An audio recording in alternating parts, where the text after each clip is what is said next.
Welcome back, Excelians, to the second installment of our Comparatives and Superlatives series.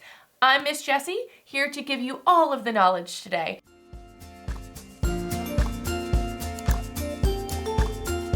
Today, we're going to look at comparative adverbs, which should be a breeze because you've already learned about comparative adjectives in our last video. Just like adjectives, adverbs have 3 degrees: positive, comparative, and superlative.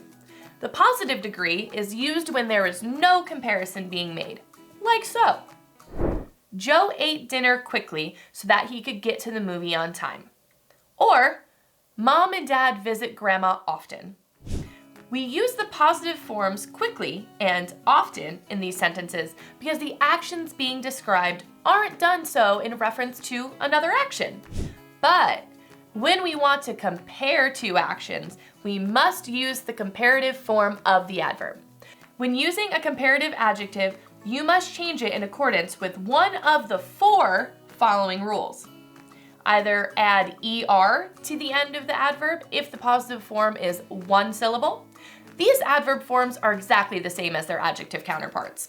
Or 2, add the word more before adverbs with 2 or more syllables. 3, add the word less before adverbs with 2 or more syllables.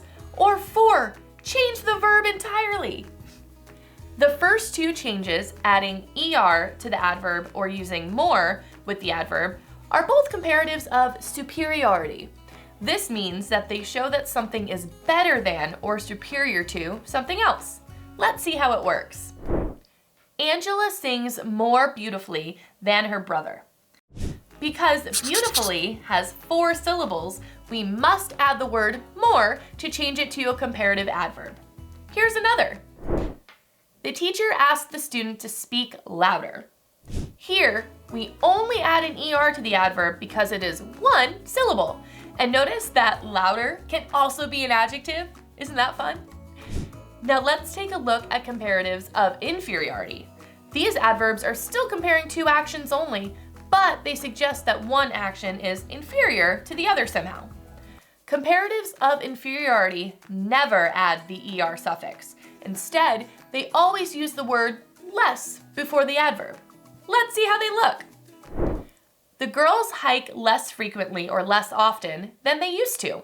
Or, the sun shone less brightly after the storm clouds began rolling in. Just remember the syllables, Excelians, and you should know how to change any positive adverb into its comparative form. And just a reminder, there are a few adverbs that have no comparative form at all, such as never, again, and sometimes. Now that you know more about comparative adverbs, let's take a little pop quiz. Try to fill in the blank with the correct answer choice in the following sentences. Snails move blank than birds. Either A, most faster, B, slowlier, C, more slowly, or D, uglier. Can anybody venture a guess?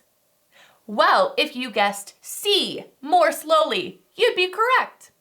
Another example is, studying blank can be better than studying more often. The answer is either A, more efficiently, B, smartly, C, never, or D, thoughtfulier. Well, if you guessed A, more efficiently, you would be correct. Now D, thoughtfulier, I can't even say that word right. It's not a real word. Well, that's it for today, Excelians. Be sure to check back for our superlatives videos later on. Bye!